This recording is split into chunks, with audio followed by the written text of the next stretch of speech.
Bom dia a todos, bem-vindo ao Pilar do Trajano. Esse espaço aqui é dedicado para editoriais, para um bate-papo, para desabafos, dentro da ótica da engenharia, de segurança civil, gás natural. Fazemos aqui nossas colunas, mas é como faz na chamada, todo mundo tem coluna, né? Nos jornais e revistas, aqui a gente tem pilar, justamente para criar uma identidade com a engenharia. É um espaço novo que eu estou dedicando exclusivamente à engenharia como um todo. Claro, a engenharia civil, que sempre será minha paixão, meu amor, desde que eu me entendo por gente, nas pequenas obras em casa, na casa dos meus avós, na praia, sempre. Mas quis a vida que eu enveredasse para a área de segurança. Foi meio que deixa a vida me levar, leva eu. Mas nunca perdi minha raiz, minha essência e minha admiração pelas diversas áreas da engenharia civil. Começando, claro, pela área de prédio, a parte de barragem, estruturas. E como todo sonhador, na época de colégio, eu pensava muito em estrutura, a parte de cálculos. E eu formei justamente na época que a engenharia civil estava numa recessão muito grande no final da década de 90 e até dificuldade de encontrar estágio. Mas quis a vida, fase um, que eu fosse para a área de saneamento básico, começando pela Embasa, depois fui para a MRM, parte de São Meus Filhos, Esgoto, Bahia Azul. Fiz um concurso público, na época passei, quando eu formei, para a Prefeitura de Salvador. Fui lotado no Aquidabana para a estrutura, mas fui convocado para a Defesa Civil, que me deu muita experiência, muita vontade de trabalhar. O salário e a remuneração não era grande coisa, mas o aprendizado era fantástico. Operação Chuva, Operação Carnaval, Operação... tudo que liga a via pública, as pessoas. Foi uma grande faculdade, foi uma grande pós-graduação. Apesar do tempo curto, porque quis a vida, que eu fiz o curso de Segurança do Trabalho, fizesse o curso de Segurança do Trabalho. E nessa oportunidade, aqui um breve currículo meu, eu conhecesse essa engenharia de segurança. E de lá para cá foram 22 anos de muito aprendizado, permeabilidade em várias áreas, indústria, construção civil, paisagismo, áreas verdes, Senai, obras públicas também, eventos em geral, concessionárias de toda a ordem de forma de energia, eletricidade, telefonia, os parceiros, amigos que eu tenho até hoje. E com o tempo veio a oportunidade de uma especialização em gás natural, a Bahia Gás, que eu também nessa parceria com a UFBA, que eu sou muito grato, petróleo, essa experiência dentro da Petrobras, Senai, docência, coordenação de curso e todo esse espaço aqui hoje para dividir um pouco, compartilhar e aprender com os parceiros, colegas. Mas tem uma coisa que eu não abro mão, que é a valorização da engenharia e do engenheiro. O Brasil tem um déficit muito grande de engenheiros em relação às suas necessidades produtivas, sua cadeia. Isso aí, os números me faltam agora. A última atualização que eu tive foi que deveria ter aí 100 mil engenheiros, era a projeção aí. Acho que o número real era 100 mil, mas que faltava um número aí. Eu vou tentar pesquisar e trazer isso aí na próxima live, sobre esse número que a Europa tem, muito melhor que o Brasil proporcionalmente ao número de habitantes, território, o Japão, os Estados Unidos. E aqui o que a gente vê é um sucateamento, que ainda se confunde o que é investimento e o que é custo. Um profissional nunca é caro. O profissional ele tem o valor dele necessário para sua atividade, sua responsabilidade, muitas vezes mental, muitas vezes de ART, anotação de responsabilidade técnica, seu acervo, sua vida construída para dar confiabilidade a esse serviço. Mas aqui no nosso país, infelizmente, a gente tem uma péssima cultura da pechincha, do jogar para baixo o valor que o profissional e sua história e seu estudo merecem. Coisa que, aliás, é muito feia fazer lá em países desenvolvidos, países já que têm um maior PIB do que o Brasil. Mas dentro desse processo, todo mundo junto e misturado, enquanto nação, estamos ainda na fase muito crescimento e aprendizado, até porque aqui a politização da engenharia das boas práticas estraga tudo. Muitas vezes eu ouvi ao longo de minha vida dizer assim, que engenheiro burro, que engenharia burra, que fez esse viaduto aqui. Tem até um meme que circula aí, que a pessoa só olha a superfície, a aparência de um viaduto com retorno que cai numa posição, né? A gente fala cai, mas na verdade ele se liga com a pista no lugar que alguém fez uma montagem de desenho. Por que não aqui? Acho que você já deve ter visto esse desenho. Por quê? Nossa visão não tem a profundidade de analisar o solo, o subsolo. Às vezes pode ter tido um efeito da Torre de Pisa ali, um pequeno raio de metragem pode ter uma diferença de solo, que não foi possível colocar a fundação. Mas o olhar superficial e crítico do brasileiro, principalmente, da malícia. Muitas vezes quem escreve isso não estudou nada, não fez P nenhuma, né? Ou até de outra área. Ou é dentro da engenharia mesmo, é invejoso, crítico, depressivo, depreciativo e depressivo. Faz com que o valor seja jogado para baixo. Mas a gente tem que ter a visão ampla do quê? Do porquê, quais as hipóteses do que tem acontecido ali. E muitas vezes sim, é a política querendo ganhar mais em cima da empreitada.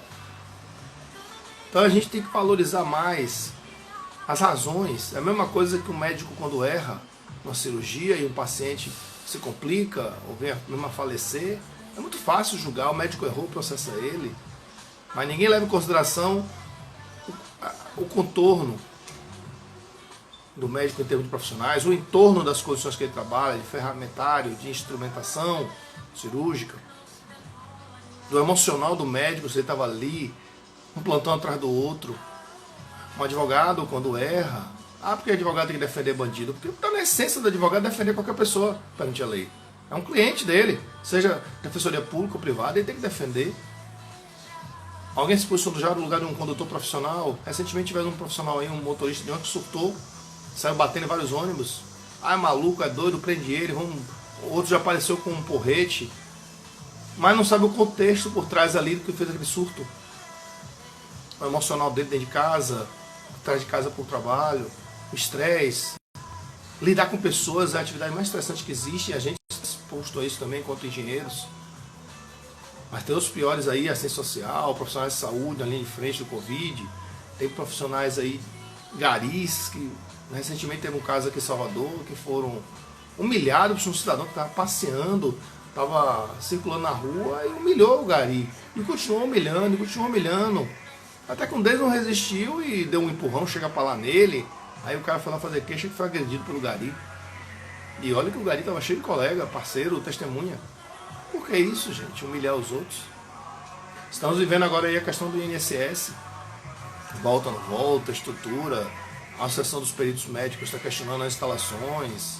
Ontem eu vi um programa, um grande debate, um quadro dentro da CNN, Expresso CNN, um jornal.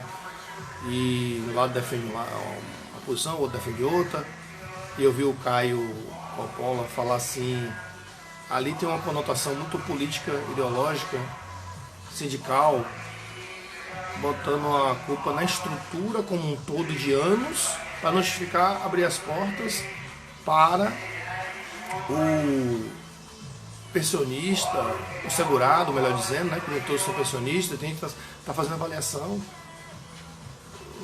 Uma coisa é alegar as condições do protocolo para o Covid, outra coisa é questionar condições de anos. E a gente sabe que as condições são difíceis. Não veio de agora, não é desse governo.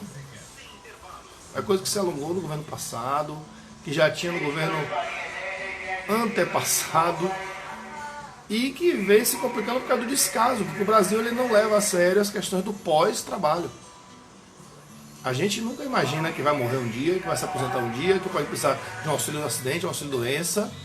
E a estrutura, como toda estatal, como toda instituição pública, foi sucateada ao longo do tempo.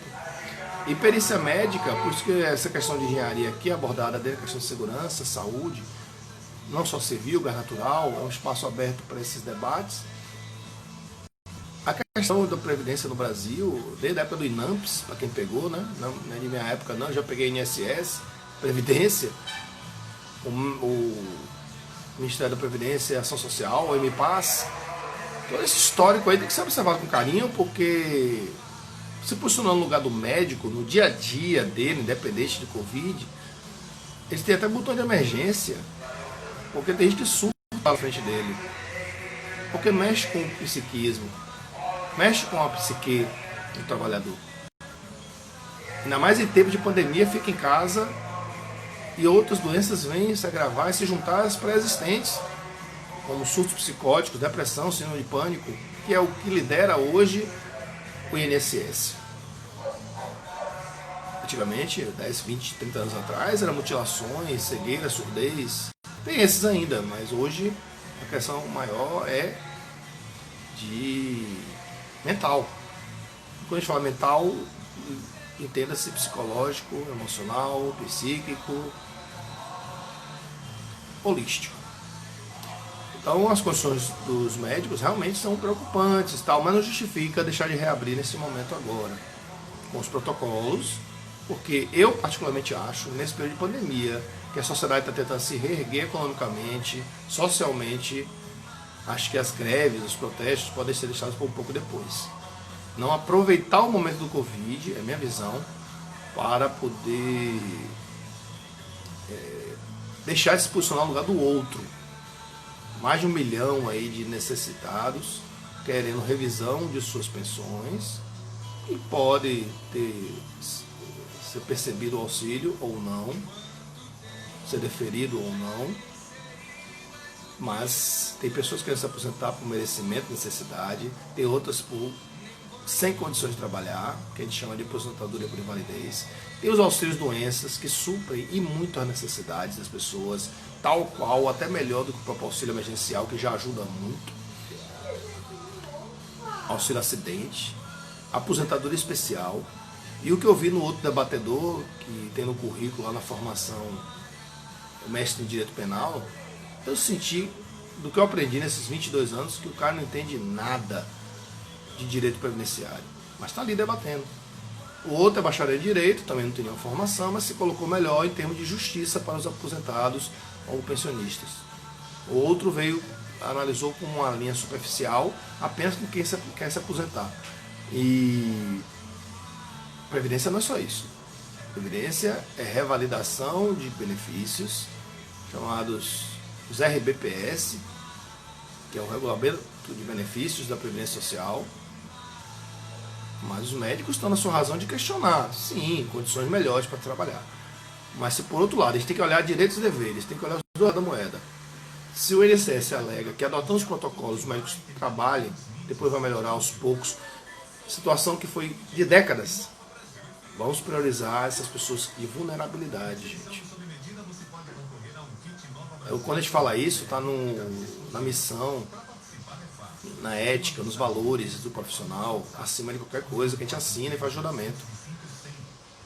Não importa se é privado ou público. O engenheiro, o médico, o enfermeiro, o contador, o administrador, o dentista, a gente faz juramentos, a gente tem uma questão muito cuidadosa pelos mais necessitados. Vamos deixar de fora questões ideológicas, partidárias, se eu gosto ou não gosto do governo, e sermos profissionais. É difícil? É. Mas vamos tentar aí um meio presencial, à distância, mas não vamos deixar de lado esses vulneráveis não. E a engenharia como um todo, ela precisa passar pelo crivo da análise, do debate. Muita gente xinga, questiona, reclama do CREA, mas vamos se aproximar mais do CREA, tentar ajudar a melhorar suas necessidades democraticamente, do CONFEA, do IBAP, que eu acredito muito piamente que unidos somos mais fortes. Um bom dia aí a todos, bom final de semana.